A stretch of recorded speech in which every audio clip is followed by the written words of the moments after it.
Hey fam, welcome back to the channel. Ewoma here, a content creator based in Port Harcourt, Nigeria, and I film content about womanhood, motherhood, and everything exciting. How una day. So please, if you've not yet subscribed to the channel, this would be a great time to do so, okay? And then please don't forget to give me a huge thumbs up. This lets YouTube recommend my videos to a larger audience, okay? And also don't forget to leave me a nice comment in the comment section. See guys, me, I am not okay.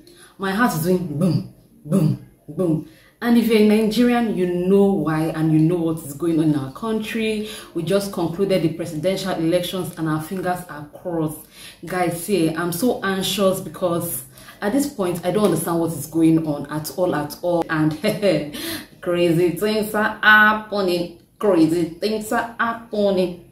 That is all I can say about this. Honestly speaking, if you're already in your 20s, just know that if the wrong government comes into power, just so that your 30s is gonna be If you're already in your 30s and the wrong person gets into power, just know that your 40s will be I didn't see anything. At this point, I think we are just really hopeful that everything, goes on well and that our hopes are not being dashed away. So God, I beg.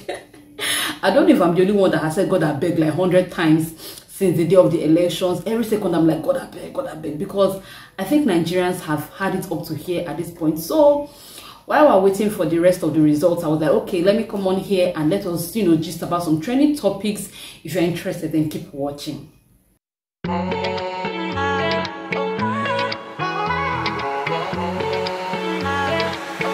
So guys, it is no news that Wode Maya's channel was hacked last week. And if you don't know who Wode Maya is, he is one of the biggest, YouTubers in Africa. He's from Ghana actually.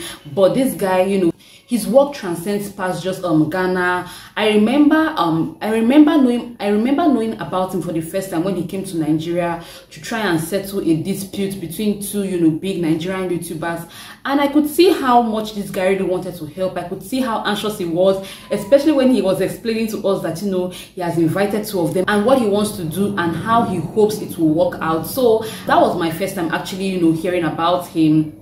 Yeah, but for some other people, they've known about him for a long time. I think he does travel vlogs. He tries to show the beauty of Africa. He tries to represent Africa. He tries to show Africa in a positive light. So I was very unhappy when I heard that his channel was hacked. I mean, a channel with over 1 million subscribers. Those of us that are still growing on YouTube, we know the stress, we know the hard work we put into our YouTube channels, we know the sacrifice, we know everything we do. So just imagine that after growing from 100 subscribers, 1,000 subscribers, 100,000 subscribers, 1 million subscribers, your channel gets hacked. It is a very, very bad news, okay? So when the news of his channel being hacked, hit us, we're like, is it really possible? And guys, trust me, there were a lot of conspiracy theories. Some people believed, oh, his channel was actually hacked because, I mean, these people, I think they are MicroStrategy. I think that's the name of the people that hacked his channel. They took down his videos. But after some time, there was another conspiracy theory that no, his channel was not hacked, he just borrowed them his channel. Because I tried to check these people out, these MicroStrategy people, and I realized that these people are actually a big deal. Like, the person in question is actually a big businessman. I think he deals with cryptocurrencies and all that. He's so big that people make reaction videos talking about him. And I'm like, why would this person go through all this stress to go and hack somebody else's account? It's going to be so obvious. Are people not going to report him, want to get in trouble, want to get arrested? And I think it kind of made a lot of sense that, Wode Maya borrowed them his channel, because I mean, maybe this is just a marketing strategy for them. Maybe they've been trying to, break into the African market and try to get people to know about them. So that was a brilliant idea to do so, okay, spark up a controversy and make it seem like, okay, they've hacked this person's account, and then they start uploading live videos, and then people get to know about them, and people start watching them. And if you know YouTube, the more you watch somebody's video, the more YouTube recommends their videos to you. So I think that was what happened, because I also got to see other accounts that allegedly had been hacked by these same people. So it kind of made sense when they said, oh, it's possible that maybe Wode Maya was paid to borrow them his channel. But in my heart, I was like, so borrow somebody your YouTube channel, I mean, give them your password, to go live on there. Well, I was like, I'm sure he signed a contract with them. I'm not sure he would just, agree just because of the money and not, be prepared if something goes wrong. But guys, guess what? Shocking news. Wode actually came back on YouTube and he announced that his channel was actually hacked. And I was so happy when I saw his video. I'm like, finally, yes, please tell us what happened. He explained that yes, his channel was actually hacked, and he was so happy for the show of love that was shown to him. He didn't expect it. A lot of people were sending YouTube messages on his behalf, and I think that also helped in him being able to recover his channel. I'm very happy that Wode was able to get his channel back, and this taught me that nobody is above hacking. Hey, you may be thinking in your head, my channel is small, they will not have interest, they can hack anybody's channel, hackable. Okay, it's very important to get your two-step verification or authentication done. That way your channel will not be hacked. Okay, and it has me thinking, is it that Wode did not have all these measures put in place? I also remember that Chinyere Abang, okay, I'm sure you all know who Chinyere Abang is. Her channel was almost hacked as well. She was formerly known as Yomi Mom, Mommy Mom TV or Yomi Mom Life, and then I think her channel almost got hacked. She clicked on a link that was sent to her email. They claimed they wanted to work with her, and after clicking on this email she lost access to her account, but thankfully she was able to recover it back. So it's very important, aside from turning on your two-step authentication on, did I speak it well? Apart from doing that, please be very careful of the links you click, especially if the email type, especially if the email you use for your YouTube is also the email you use for your day-to-day business. Okay, someone advised that you should create a separate email account, the one you now put on your description box for brands that want to reach out to you and work with you. Okay, that way you're not taking the risk of clicking on a wrong link. Aside from that, please make sure that your password is not something that you can guess.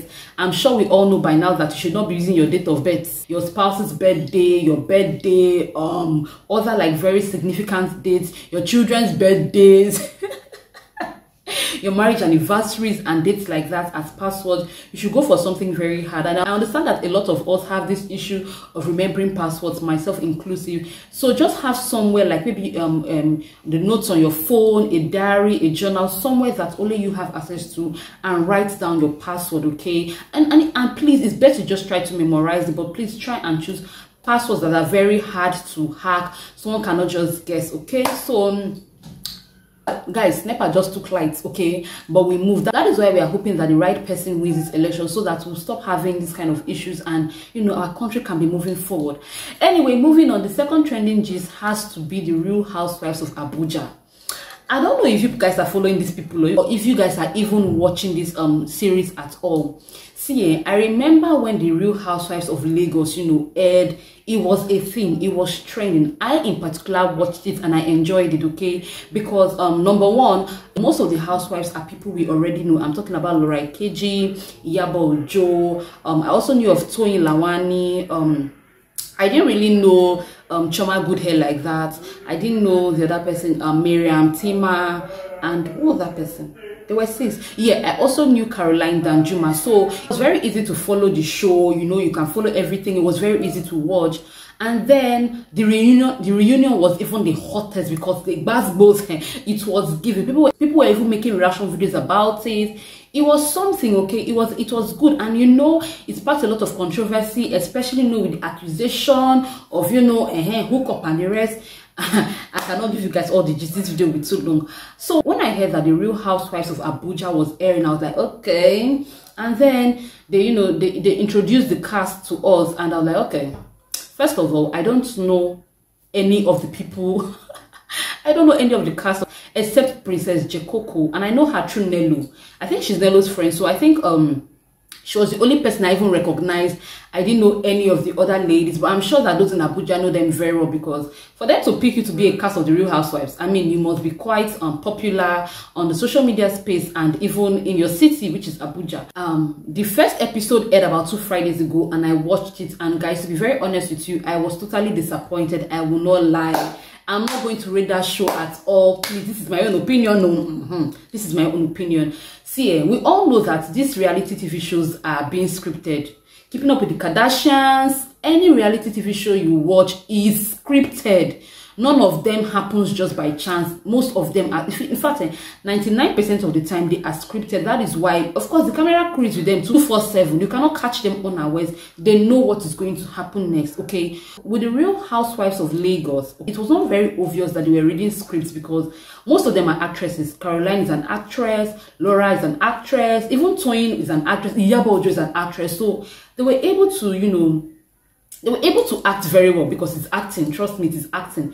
But for the Real Housewives of Abuja, I don't think any of them is in the movie industry, because it was so obvious that they were reading scripts. Even the way they were, even their mannerism, the way they were, I was just like, see, you guys need to do this thing more naturally. Aside from the fact that they were reading, aside from the fact that it was so obvious that they were reading scripts to us, the Gbasgbos was uncalled for. From the episode 1, it was like Gbasgbos. You know, when Gbasgbos goes from 0 to 100, they're like, it does not give you enough time to know when the drama started from. Okay, Gbasgbos normally is supposed to be from like 0, 10, 15, 100. Like, it's supposed to build up, not just from 0 to 100 real quick. Another thing I noticed was that, in picking the cast for the Real Housewives of Abuja, they tried to pick people that were similar to the Real Housewives of Lagos. Let me explain. You know, in the Real Housewives of Lagos, you have Laura Ikeji, the bubbly person. Even though she was not really bubbly like that in the show, but you know, if you follow her on Instagram, you can see that she's very, very bubbly. And I see that Princess Jekoko has similar personality. She's also the very bubbly, fun one, very always laughing, you know, very loud personality. Very similar to Laura. So I'm like, are they trying to give us the same thing? Okay. And then I noticed a similar scene as well. If you watch the Real Housewives of Lagos, when Laura Ikeji met Choma, when Laura Ikeji met Choma at Tiana's party, she claimed they were friends, and Choma said they were not friends, that they only met once. In the Real Housewives of Abuja, it happened again. You know, what's that her name? The lady that teaches women how to dance, how to strip dance. What's her name again? I can't even remember their name, sorry. But if I remember her name, I'll put her name on the screen. Okay, no, I must remember her name. Arafat, yes, Arafat. Is it Arafat or be Arafat? But yeah, that lady, I remember Princess Jekoko said, she knows her, they are friends. And Arafat said, no, they've met just once. I'm like, come, what is it? Are you guys using the same script? Are you guys repeating scripts from Real Housewives from Lagos to Abuja? Change, like, switch things up now. There was the same, see, they were almost like similar scenes. They go to the party. Some people are like, no, this party is not fun. The name calling. It was just like I was watching low budget Real Housewives of Lagos. So I'm sorry, that show. I don't know what to make out of it. Then you have scenes of them. You have scenes where, okay, maybe two of them are discussing, another person starts calling, and it's almost like, oh, see, what they're trying to portray is like, oh, they don't know each other. Aside from even Laura Ikeji and Princess Jekoko, I also noticed other character similarities as well. But see, long story cut short, I'm not really feeling this show at all. I feel like, number one, it's so obvious that, you know, it's so obvious that they are reading scripts and the acting is done poorly. I don't know if any other person agrees with me, but this is my own opinion. I just wish, you know, they can just loosen up a bit. The drama is too much. I know we are watching this show because of the drama. I mean, that is it. I mean, if not, why put 6 very strong women together and you want them to give? It's drama, obviously. We are watching them for their drama, but tone it down like a little bit. Allow the drama to build gradually, and then get there. That is the only way we can enjoy the show. However, I will keep watching the show, okay, just to come and give you guys updates, okay. But my own opinion is that it's too many repetition from the from Real Housewives of Lagos to Real Housewives of Abuja, okay. So please let me know in the comment section, do you watch it at all? Are you even interested? What do you think? Let me know in the comment section, okay? So guys, let me know also, is there any other trending gist you want me to talk about? I'm more than willing to sit down here and gist with you guys, okay? So if you've watched this point and you have not yet subscribed to my channel, please subscribe to my channel. What I do you, it's completely free. Also, don't forget to give me a huge thumbs up. That is the only way YouTube gets to know that people actually enjoy the video. So please don't be stingy. Thumbs up, okay? Also, leave me a very nice comment in the comment section down below. Thank you guys so much for watching, and I'll see you in my next video. Bye.